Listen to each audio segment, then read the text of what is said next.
You don't belong here." That was the first thing out of Barbara Anderson's mouth, her face purple with rage, clutching a stack of fake violation notices like they were tickets to some kind of power lottery, her voice echoing down the street for all the neighbors to hear, like she needed an audience for her little meltdown. This psychotic HOA president, and I don't use that word lightly, had been making my life a living hell for months.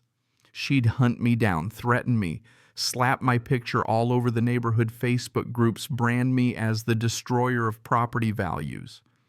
And you want to know the real kicker? I wasn't even part of her HOA, not by a long shot. My house sat clean outside her fiefdom, but she treated me like I was her personal lawn-mowing slave anyway. Now, I'll be real with you, I was beyond furious. It takes a lot to get under my skin, but Barbara, she's a pro at it. She really thought she could steamroll anybody who got in her way like some kind of self-appointed sheriff of suburbia. I remember thinking, dead wrong, lady. Dead wrong. And I hope you're ready, because I'm about to walk you through how I took down her little dictatorship and turned the tables so hard she still probably hasn't recovered. Let me back up a sec. Let's start from where this whole circus began about a year ago. I'd finally pulled the trigger on my dream house, 1547 Willow Creek Drive. 3 beds, 2 baths, white colonial, with a big old wraparound porch. One of those spots where you step outside in the morning and just think, yeah, this is the good life. And what really made it special, that house sits exactly 50 feet outside the Greenwood Heights HOA boundary. Not 51, not 4950. I checked the surveys 3 times before I signed anything, because after the nightmare stories I'd heard, I wasn't taking any chances. That little technicality, folks, is what saved my sanity, and in the end, it gave me the ultimate ace up my sleeve. The very first morning I moved in, I hear a knock at the door. There she is. Barbara Anderson, maybe mid-50s, steel gray hair in a bun so tight it looked like it was pulling her thoughts backward. Navy blazer buttoned up like she's running for mayor of some Stepford town. She carried a fat leather portfolio, and that smile, you know the one. I'm about to ruin your week, but I'll say it's for your own good smile. She didn't wait for an invitation, just waltzed right in like she owned the place. "Welcome to Greenwood Heights, Eric Thompson," she announced, shuffling her papers like she's reading out a royal proclamation. "I'm Barbara Anderson, president of the Homeowners Association." She paused, let it sink in, then said, "Now, I know your property technically falls outside our official boundaries, but that's really just a technicality. You're part of our community, which means you need to follow our standards, landscape guidelines, architectural review, seasonal decoration policies. I have all the paperwork right here for you to sign." I remember staring at this woman standing in my hallway, arms loaded with documents I never asked for, making demands I never agreed to. The audacity, right? But I kept it cool. "Thanks for the intro, Barbara, but I specifically bought this house because it's not part of your HOA. I don't plan on participating or following your guidelines. My property, my rules." Her smile froze like I'd just told her the earth was flat. "That's an incredibly selfish attitude, Eric," she shot back, dropping her voice into that "I'm not mad, just disappointed" tone parents use on toddlers. "We have community standards here. Property values depend on everyone doing their part. Your neighbors expect a certain level of cooperation and respect for our shared values." And the way she said shared values, you'd think I was burning the flag on her front lawn. Now, that should have been the end of it. A polite disagreement, boundaries drawn, we go our separate ways. But Barbara, she doesn't do boundaries. And she sure as heck doesn't do no. Not from anybody she thinks is beneath her. So that's when my peaceful new life turned into a 6-month war zone that nearly drove me to pack up and leave, nearly, but not quite, because that's not how my story ends. Within 48 hours, the harassment started. First, the official violation notices printed on HOA letterhead stuffed in my mailbox, claiming I'd broken community color standards with my mailbox. My lawn edging was wrong, my porch lights were visual pollution. Every single one had a fine amount of compliance deadline and threats of legal action if I didn't fix things right away. I tossed them straight into the trash. But Barbara wasn't done. She documented everything, photos of my property from every angle, measuring my fence with a tape logging timestamps when my car was parked in my own driveway. I swear she had a filing system on me that would make the FBI jealous. Cross-references citations to HOA bylaws that didn't even apply to me, stacks of evidence as thick as a phone book. And then came the social media assault. This is where she really showed her true colors. She joined every group, every neighborhood app, every single Nextdoor thread posting carefully crafted complaints about certain residents who were destroying property values and refusing to respect community standards. Never named me, but posted enough pictures and anonymous details that everyone knew who she was talking about. She made spreadsheets comparing my house to everyone else's. Always spun the data to make it look like I was single-handedly tanking the whole neighborhood's worth. Within 2 weeks, half the community was convinced I was some kind of antisocial monster out to ruin their lives.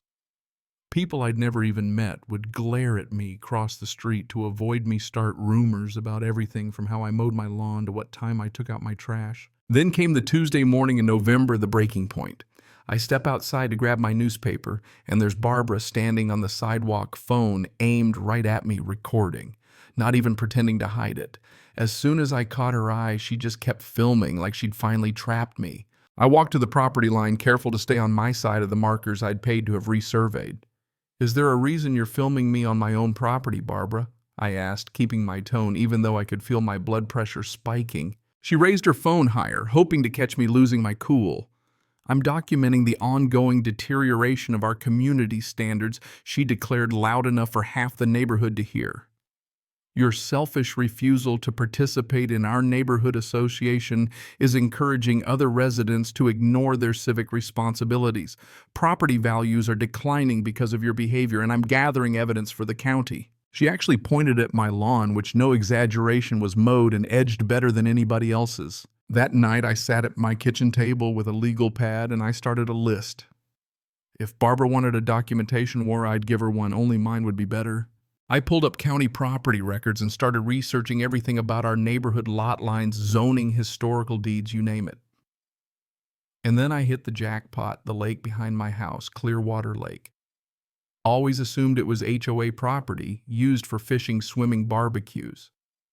Barbara loved to mention lake access as the crown jewel of her regime. But the county records. The lake wasn't HOA property, it wasn't county, it wasn't state. It was privately owned by a man named Robert Patterson, age 83, who'd inherited it from his dad in 1978. The HOA had been acting like it was theirs for years, charging fees for it, making rules about it, you name it. But on paper, it was Robert's fair and square. I stayed up all night, cross-referencing maps, surveys, everything. The whole backbone of Barbara's power, the rules, the access, the fees, was built on something she didn't even own. I mean, this was a gold mine. The next morning I called Robert Patterson. Guy picked up on the second ring, gravelly voice, sharp as a tack. I told him who I was and why I was calling.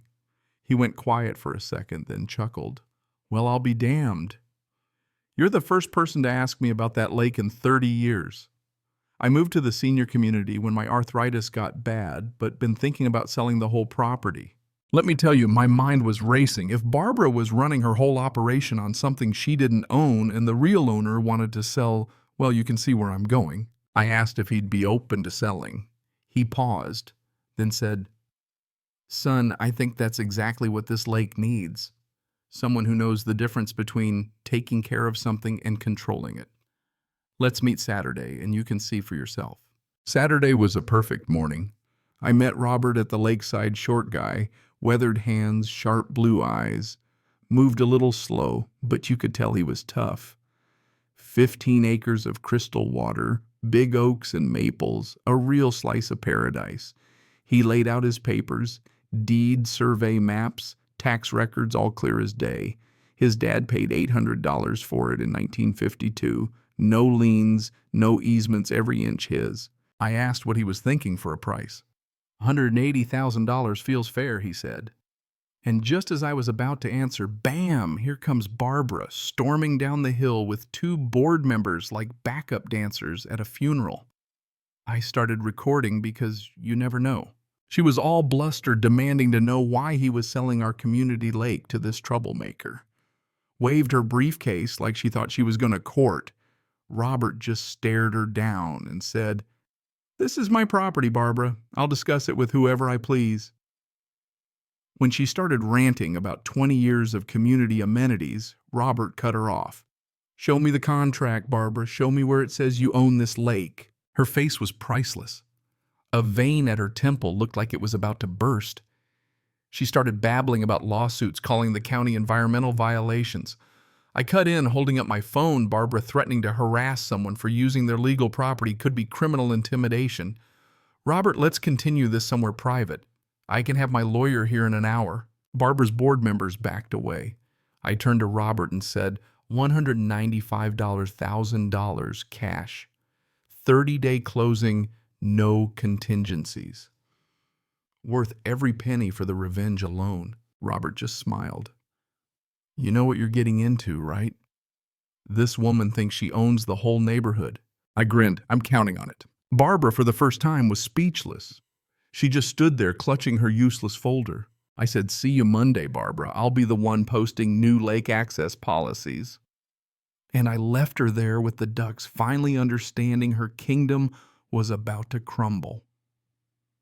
Monday morning, 9:30 on the dot, I walked out of First National Bank with a cashier's check for $195,000, burning a hole in my jacket pocket. Robert Patterson's attorney had called bright and early to confirm the closing at 11. Paperwork ready, title insurance set, every I dotted and T crossed. By noon, I was the legal owner of 15 acres of prime lakefront property that Barbara Anderson had been pretending to rule for over 2 decades. The taste of irony was sweet, but the real victory was still to come. The closing was as smooth as silk. Robert's lawyer, Patricia Chen, had everything organized in triplicate color-coded tabs and all. No liens, no encumbrances, nothing but clean, unassailable ownership. When Patricia handed me the deed with my name in bold letters, Robert shook my hand with this bittersweet smile and said, "Take better care of her than I could, Eric. That water's been in my family for over 40 years. I'm trusting you to keep it special." I promised I would, and I meant it, but what I really meant was the freeloading was about to end. First stop after the closing, Murphy's Construction, a local legend. Tom Murphy had built half the custom houses around here and knew the ins and outs of lakeside construction better than anyone. His office walls were covered in pictures of decks and docks that looked like something out of a travel magazine. When I walked in, he grinned. "So you bought the Patterson Lake, huh? That's a beauty. What's your plan?" "Beauty." I laid it out, a real dock. Not some wobbly old thing, but a showpiece 60 feet out, T-shaped extension for boats, a covered pavilion for parties built with top-grade lumber and marine hardware, and situated, well, let's just say you'd have to be blind not to see it from Barbara's living room window. Tom whistled. "That'll run about 35 grand, but it'll outlast both of us. Got the permits lined up, I smiled and pulled out the paperwork. Already filed. Environmental pre-approval came through over the weekend. Engineering reviews Thursday. Water district's good to go. We can start Monday." Tom looked at me real curious. "You're moving fast, Eric." Anything I need to know, I just said, let's just say I've got neighbors who've been treating my property like their own for too long. Once this is up, there won't be any confusion about who controls the lake. With Tom on board, I headed to Office Depot and ordered custom metal signs, weatherproof, mounted on steel posts sunk so deep that a hurricane wouldn't budge them. Private property, no trespassing, lake access by permission only. And my personal favorite, Greenwood Heights, HOA, no authority beyond this point. The sign company promised everything would be up by Friday, just in time for the property to get professionally surveyed and marked. Tuesday morning, the neighborhood grapevine was in full swing. Cars slowed as they drove by, folks suddenly taking walks right past my property line, peering at the lake. I didn't bother with social media, but I could imagine the rumors swirling. Then Wednesday afternoon, Barbara herself showed up at my door, ditched the mayor costume for jeans and a cardigan, trying to play the friendly neighbor now. She had a manila folder clutched tight. I opened the door, blocking the entrance. "Eric," she started, syrupy sweet. "I think we got off on the wrong foot." I believe there may be irregularities with the lake sale that could benefit both of us if we work together. She opened her folder, waving internet printouts like they were gold. What kind of irregularities, Barbara? I played along, curious to see what rabbit she'd pull. She brightened, thinking she had me. For starters, the lake's been used as a community amenity for over 20 years.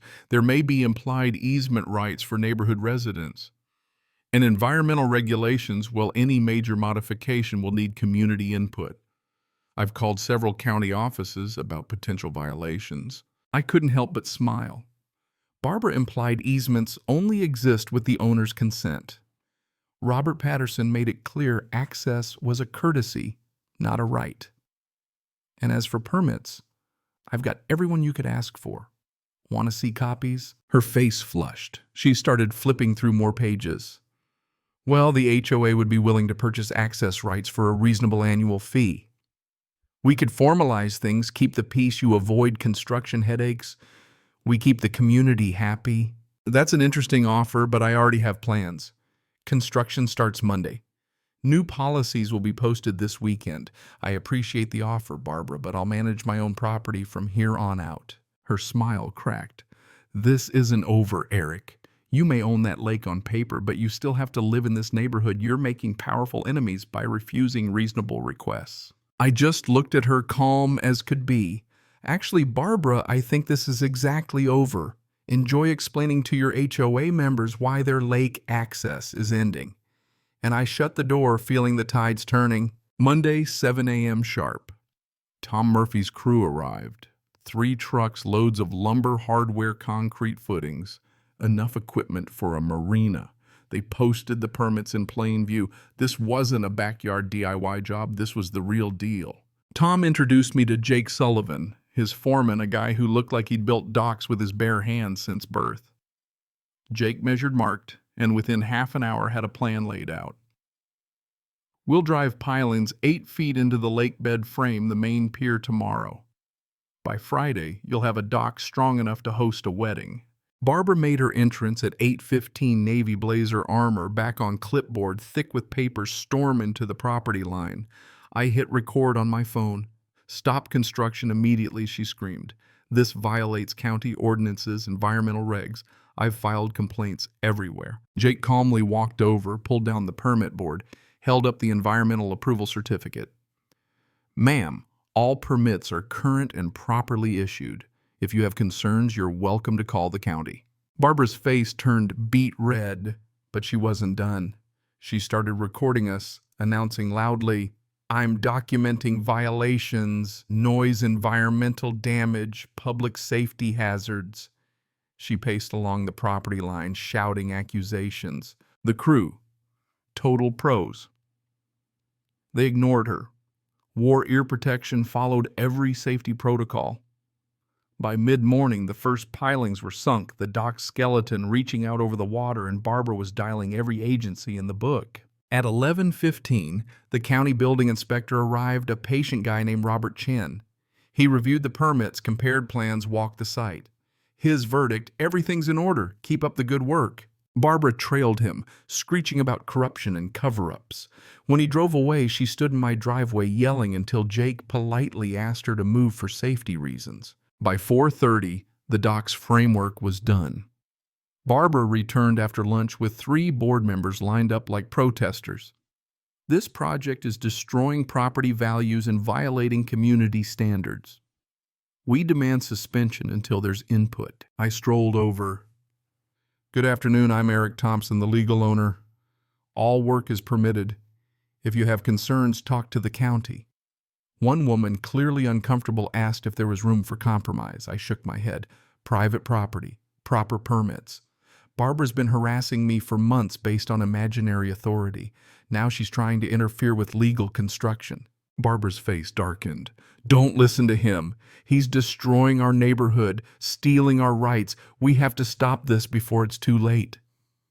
Her board members looked more and more doubtful as I calmly answered every question and pointed to the paperwork. By Friday, the dock was finished, 60 feet of beautiful pressure-treated lumber, topped with a pavilion lit up for nighttime and impossible to miss from anywhere on the lake.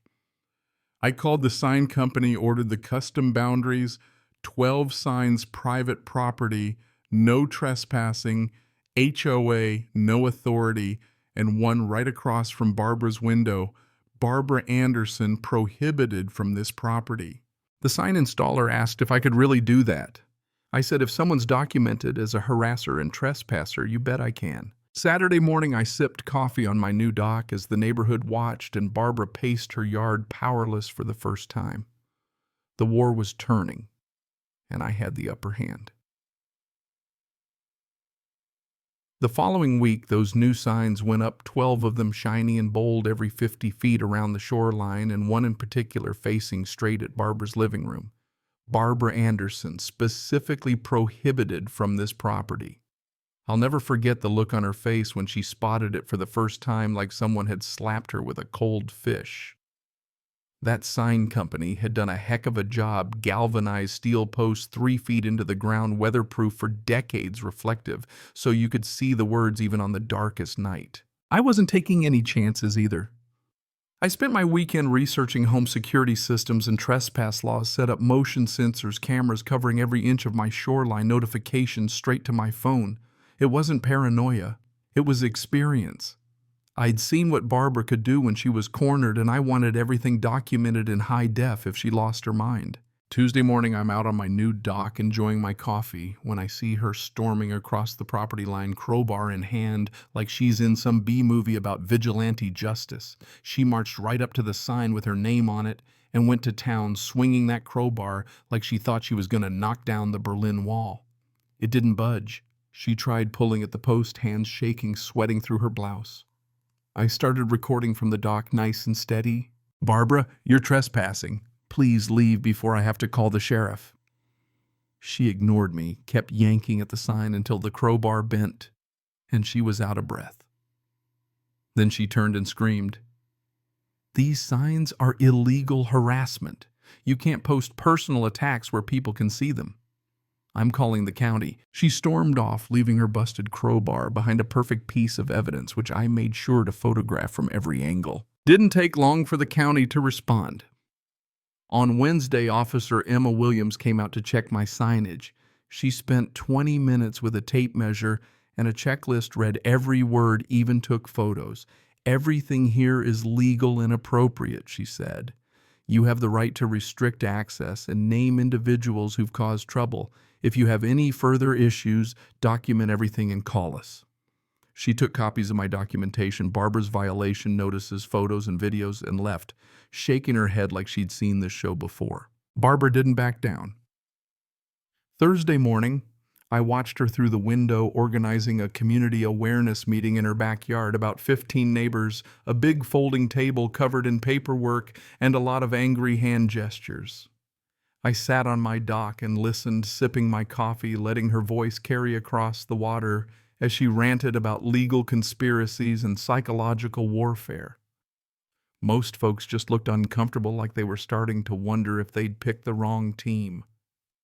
When someone finally asked to see proof of HOA ownership, Barbara just sputtered, couldn't produce a single paper, and people started drifting away one by one. By Friday, I'd installed the last sign, a big information board by the main path, displaying the property boundaries, my deed lake rules, and right in the middle a photo of Barbara trying to rip out my sign with a caption, "Certain individuals are banned for harassment and property damage."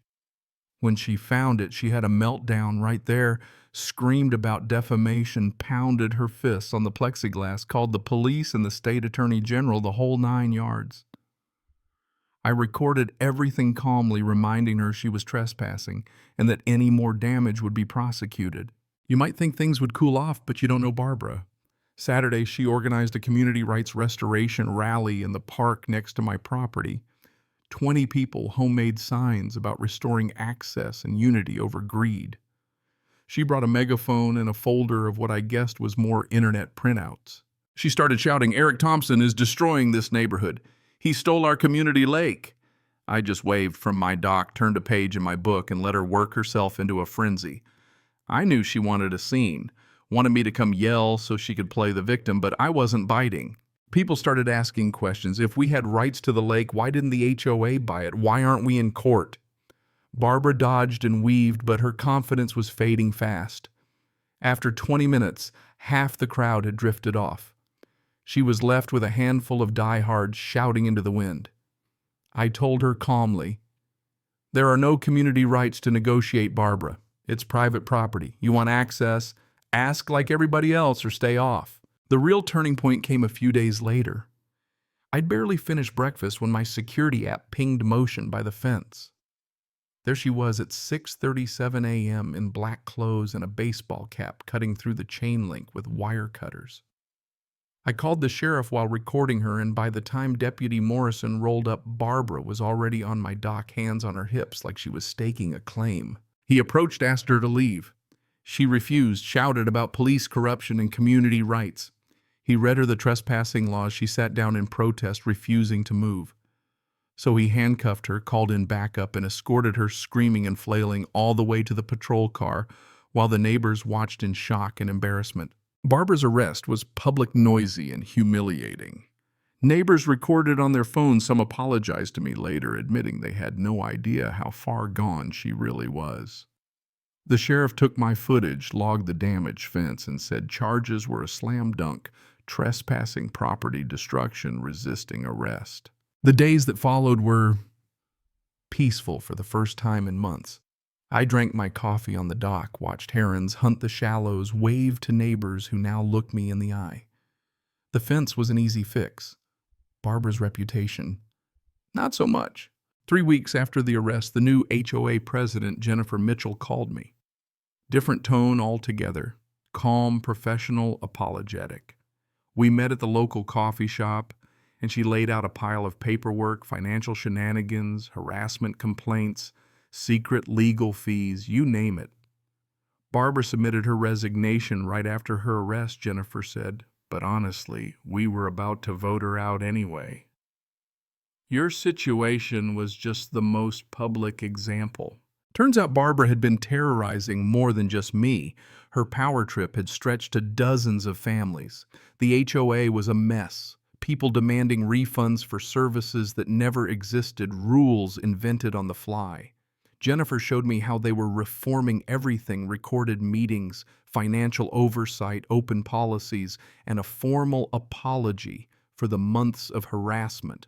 Barbara's consequences were severe criminal record, restraining order, court-ordered anger management, community service, even the loss of her real estate license. She had to put her house up for sale, rumors flying about moving out of state. Word spread fast. Videos of her dock meltdown went viral in neighborhood circles. Her social standing was toast. Meanwhile, my lake became a beacon for the community: kids fishing with permits, families hosting birthday parties, the dock bustling with barbecues and laughter. I set up a simple system: permits for events, safety rules, liability waivers, real management, real fairness. Home values even started ticking up. Turns out well-managed lake access is a selling point. The new HOA recognized my role, handed me a certificate for community service and positive leadership. I almost laughed at the irony, but the truth, it felt good. My battle with Barbara, as crazy and exhausting as it had been, left something better behind: a real sense of order and peace. Barbara became a cautionary tale. Her name rarely spoken, except as a warning. Don't be a Barbara. Sometimes I'd see her old sedan creeping by, bitter face behind the wheel, but the power was gone, and so was the threat. That fall, as the leaves turned gold and the water reflected the sky, I realized I'd won. Not just the property, but the right to live in peace. Coffee on the dock, kids playing in the distance, laughter instead of lawsuits, and the quiet knowledge that for once justice had actually prevailed. Barbara had destroyed herself trying to destroy me. You know what I mean? Yeah, that happened. You'd think after an arrest, a public shaming, and a stack of court dates, Barbara would have slunk away and left the rest of us in peace. But some people just can't let go. Even after her resignation, I'd still catch glimpses of her car slow rolling past my dock some mornings, her eyes narrowed behind the wheel, watching the new life growing where her old authority had withered. Word on the street was she was packing up looking for buyers, but before she left, she just had to try one last time to claw back a little power. It was late autumn, one of those crisp blue sky afternoons where the air smells like leaves and distant wood smoke. I was out clearing the last of the summer chairs off the dock, thinking about how much quieter everything had gotten. My phone buzzed a message from Jennifer, the new HOA president. "Can you meet me at the park?" she wrote. Got something important about the Halloween party. When I walked up, Jennifer was there with a couple board members and a few neighbors. Some I'd only seen from a distance before all this madness began. They had a little table set up, snacks folders, a big thermos of coffee, and a stack of new flyers for the first real community Halloween party on the lake, this time with actual permission. Jennifer smiled. "You really brought this place back together, Eric," she said. "People feel safe out here now. Kids want to come down to the water. We're actually getting along." She handed me a flyer with my doc's photo right in the center, colorful balloons, pumpkins, little cartoon fish, even a drawing of my new sign minus Barbara's name, of course. That night I sat on the dock with my coffee, staring at the glass still water, and remembered what it used to be like when I first moved in. The hush, the hope, the feeling that I was finally somewhere I belonged. I'd bought this house to escape chaos, not to become a warrior in some crazy neighborhood power struggle, but life's funny like that.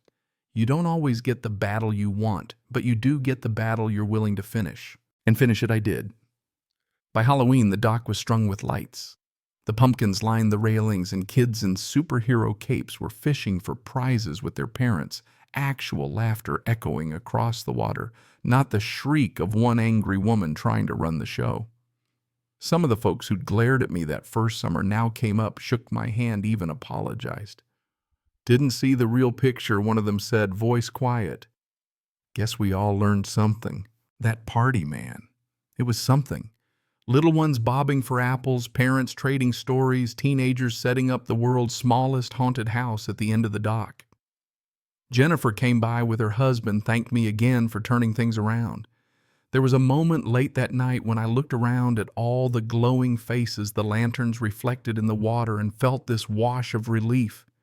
This was why people fought for their homes, not just for a roof and four walls, but for a place where you could breathe easy. A place where nobody could bully you just because they had the loudest voice. The months rolled by. Barbara's old house got a for sale sign. Weeds crept up the walkway and her car stopped showing up. She'd moved out quietly. No more drama, no farewell tour, no apologies. Rumor had it she'd gone to live with her sister 2 states away, looking for a fresh start. I won't lie, part of me wished her well. Another part, maybe the honest part, just hoped she'd learn something, though I knew better than to expect miracles. Winter was gentle that year, snow dusting the lake in late December. The community kept using the permit system I'd set up, ice skating parties, fishing contests, even a winter solstice gathering where the bravest souls jumped in the freezing water for charity. Kids who'd been scared to walk down the street the previous fall now ran down to the dock after school rods and tackle boxes slung over their shoulders, boots stomping through the fresh powder. It's funny looking back how one person's obsession could shape the lives of so many people for better or worse. Barbara, with all her rules and rage, brought out the worst in everyone. But the truth is, the neighborhood was just waiting for a chance to come together, waiting for someone to call her bluff, to draw a line in the sand and say enough. And once that happened, the whole place seemed to breathe again. Spring brought new families, folks who'd heard about the lake, the new management, the actual sense of community. Real estate agents started touting lake privileges and private dock access, and prices in Greenwood Heights crept up for the first time in years. Every so often, Jennifer would text or call about an event or just to check in. "Can we borrow your pavilion for a wedding shower? Would you mind hosting the July 4th cookout?" I always said yes. Sometimes standing out on the dock at sunset, I'd catch my own reflection in the water, tired, maybe a little older, but with a peace I hadn't had in a long time. And I'd think about how Barbara Anderson, for all her bluster, had actually done me a favor. She forced me to stand up for myself, to prove once and for all that the law and a little patience really can outlast the loudest bully. There were still challenges, permits to renew a fence to repair after a winter storm, a stray rumor here or there, but nothing like the all-out war from before. The difference was everyone knew where the boundaries were now, and nobody wanted to cross them. The kids who once whispered about the crazy lake lady now told stories about the time their parents marched for lake rights only to end up fishing off my dock with me that summer. And in those rare moments when I'd see a silver car drive by a little too slow or catch a glimpse of someone snapping a picture from the road, I'd just shake my head and smile. Because at the end of the day, the lake was mine, not because I shouted the loudest, but because I did the work, showed the receipts, and treated people with the respect Barbara never understood. You know what I mean? Sometimes all it takes is one stubborn person willing to draw the line to say no more, and everything changes. The bully's gone, but the community remains stronger for the struggle, kinder for the scars. If you ever find yourself on the wrong end of a fake violation notice or someone tries to convince you that you don't belong where you know you do remember this story, stand your ground, keep your paperwork straight, and don't ever let anyone tell you your home isn't really yours. There's peace on the other side, I promise. And as for Barbara Anderson, well, wherever she is, I hope she finally learned the difference between being in charge and being in control. The rest of us, yeah, we're doing just fine. Funny thing about stories like this, once the dust settles, life has a way of reminding you that things go on. Greenwood Heights settled into a new normal. The lake at its heart more peaceful than it had been in years.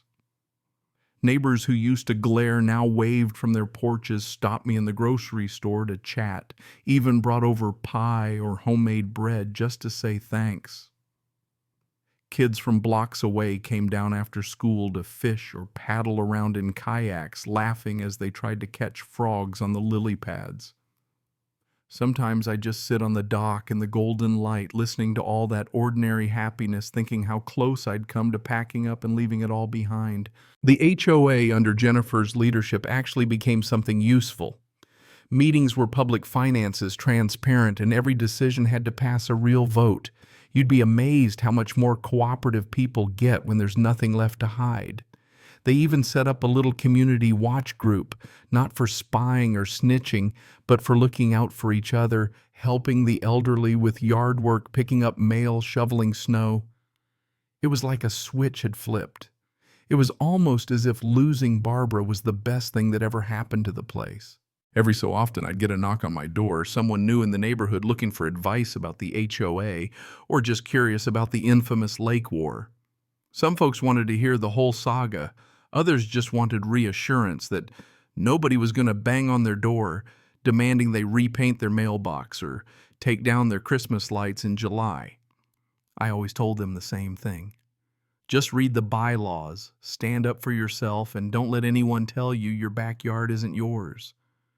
They usually laughed, but you could see the relief on their faces. Jennifer made good on her promise about transparency. The HOA's books went online, every penny accounted for every meeting recorded. She even asked me to sit in on a couple board meetings just for perspective, as she put it. First time I did, people were nervous, like they expected fireworks, but instead we had a real conversation about what people actually wanted. Not more rules, but fewer headaches, fair fees, and a little trust. Simple stuff. I found myself speaking up, offering advice, suggesting ways to prevent the next Barbara from popping up. And for the first time, I felt like part of something, not an enemy at the gates, but a neighbor who mattered. I could see in their eyes that people were grateful even if nobody wanted to say the word sorry out loud for how things had gone before. Barbara's house took a while to sell, word gets around, and the realtor had to explain away more than a few neighborhood legends. But eventually a young couple bought it, excited about the lake, the schools, the fresh start. I made a point to introduce myself right away, brought over a welcome basket, offered tips on dealing with the quirks of old houses. They'd heard whispers about the old president, but mostly they just wanted to know about fishing spots and whether I minded if their golden retriever swam off my dock. I told them the only rule was respect the signs and leave the dock cleaner than you found it. They grinned and said it sounded more than fair. That spring, we threw a neighborhood cookout, burgers, Hot dogs, lemonade, even a pie contest. Families who'd barely spoken before were suddenly swapping recipes. Kids raced around playing tag. Someone brought a guitar and strummed old country songs while the sun went down. Jennifer raised a glass and thanked me publicly this time for sticking it out, for not letting the place fall apart, for proving that one person really could make a difference. And for a minute I just looked around at all those faces, the laughter, the easy way people stood together, and thought, this is what I wanted when I moved here. Not just a house, but a real home, a place where I belonged, where everyone did. No one yelling from the sidewalk, no fake notices, no power trips, just neighbors together. Sometimes I'd still get a letter from Barbara's lawyers, some threat about damages to reputation or intentional infliction of emotional distress. I'd pass them straight to my attorney, who'd file them in the circular bin, and I'd get a call a week later. Nothing to worry about, Eric. She doesn't have a case and nobody's interested in hearing about her anymore. The restraining order held her reputation was gone, and little by little even her memory started to fade from the daily life of Greenwood Heights. By the end of that year, the lake had hosted 3 birthday parties, 2 weddings, a community yard sale, and a sunrise yoga class. It was never about excluding people, just making sure everyone played by the same rules, fair, simple, honest. And that was the lesson, really. Not that HOAs are evil or that neighbors are out to get you, but that sometimes all it takes is one person with too much time and too much bitterness to poison the well. And sometimes it takes just one stubborn person willing to fight back, to change the tide, and to remind everyone else what's really important. I'd sit out there at dusk, dock lights twinkling, a thermos of coffee by my side, listening to the frogs and the kids and the slow hum of peaceful living, and I'd think after everything I'd do it all again. Because now this isn't just my lake or my win, it's everyone's. And that's how it should be. So if you're out there dealing with your own Barbara, your own neighborhood nightmare, remember this, document everything, know your rights, stand up for yourself even when it's uncomfortable, and don't let the bullies win. You might just wake up one morning to find you've built something better than revenge. You might just find you've built a community, and that my friend is a hell of a lot sweeter than any fake violation notice could ever be. By midsummer, it felt like the entire character of Greenwood Heights had changed, not just on the surface, but deep down where it counts. Gone were the whispered complaints and tense glances over the hedges, the late-night emails about unauthorized decor, and the slow grinding anxiety of waiting for the next notice to show up in your mailbox. Instead, there was this sense of relief, a lightness that came from not having to look over your shoulder every time you parked your car or planted a new rose bush. One Saturday morning, I was out on the dock with a mug of coffee, watching a couple of early birds cast their lines into the mist. The lake was mirror quiet, a few fish jumping here and there, the kind of scene that makes you forget about all the mess that came before. Out of nowhere, a group of kids from 2 blocks over came pedaling up on their bikes, helmets askew, fishing rods strapped to their backpacks. They waved, asked if it was okay to try the east end of the dock. "Go for it," I said. "Just mind the hooks and clean up your trash." Their faces lit up like I'd handed them a treasure map. A couple of their parents followed along, new folks in the neighborhood, and one of the dads lingered by the dock rail watching his son reel in a sunfish. "We heard stories, about how rough things used to be," he said, kind of quiet, almost embarrassed. "But now it's different. Feels like a real neighborhood again." I nodded because he was right, and because sometimes the best thing you can do is just let the quiet speak for itself. Jennifer and the new board made good on every promise. HOA meetings were a breeze. Nothing shady, no drama, just actual discussion and sometimes even laughter. They posted every document online, sent out regular newsletters, even set up a neighborhood suggestion box, one of those things you always think is a joke until you see folks actually filling it up. And that summer, the community lake permit system got some real mileage. People respected it because they knew exactly what the rules were. There were sign-up sheets for parties, calendars for boat access, even a waiting list for kayak storage. No more shouting matches. No more secret lists of who was in and who was out. Kids had their first real fishing tournament that August, little prizes, soda cans everywhere, parents cheering from the shore. Nobody cared who lived inside the HOA lines and who didn't. It was just one big family, and that felt good. One afternoon, Mrs. Harris, who'd lived here since the 80s and never liked anybody, brought over a peach cobbler, just set it on my porch with a handwritten note for making the lake safe again. I almost laughed thinking about all the years people had tiptoed around each other because of Barbara's reign. Now even the grumpy ones could relax. Of course, there were little hiccups. Nothing's ever perfect. Somebody forgot to close the gate one night, and a couple of teens took out a canoe at midnight, tipped it, and had to be fished out by their red-faced parents. The next morning I had 3 voicemails apologizing and offering to repair the boat, which honestly made me smile. Folks were taking responsibility, owning up, instead of blaming the rules. It was a far cry from the old days when Barbara would have turned it into a neighborhood-wide inquisition. I kept in touch with Robert Patterson, the lake's former owner. He'd moved down to Florida, but every now and then he'd send a postcard, always with a little, "Heard you're keeping the fish fat. Hope the dock's still standing." I'd write back sometimes, including photos of the kids' fishing contests or the Halloween party, and he'd reply with a grin. You could hear through the paper. "Glad to know I sold to the right guy," he'd say. People started dropping by more just to talk. I found myself giving out gardening tips, trading tools, even lending a hand with fence repairs. There was a sense that we'd all come through something together, and it had left a mark, a good one. Even the newcomers picked up on it. It wasn't just about the lake anymore. It was about the way people treated each other. By the next fall, things had settled into a new rhythm. The dock became the place for birthdays, baby showers, sunrise yoga, even a proposal or two. People brought potluck dishes, played music, and let their guard down. Kids called it the magic dock. I liked that. As for Barbara, her name faded like old paint. New folks didn't know her at all, and those who'd lived through her era only mentioned her when swapping stories about the old days.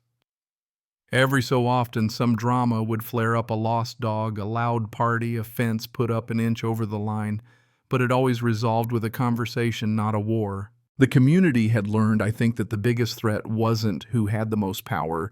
It was letting one person's bitterness spread. We'd inoculated ourselves with honesty, paperwork, and a whole lot of patience. The neighborhood was better for it, and so was I. Sometimes when the sun's going down and the water glows like a copper penny, I'll sit on the dock and listen to the cicadas, the splash of a fish, or the distant laughter of kids playing kickball on the far side of the park. I'll think about all the battles, the paperwork, the shouting matches, and sleepless nights, and I'll know it was worth it. Because in the end, what I wanted was never really just a house or a lake. It was a place to belong and people to belong with. That's what Greenwood Heights became, not because of rules or fences or fancy docks, but because for once everybody decided to stop being afraid and start being neighbors.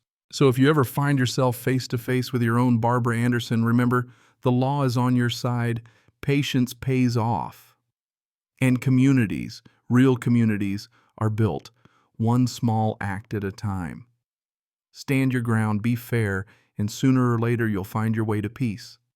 And maybe, just maybe, a place where the water finally settles. Yeah, that happened, and I'd do it all over again.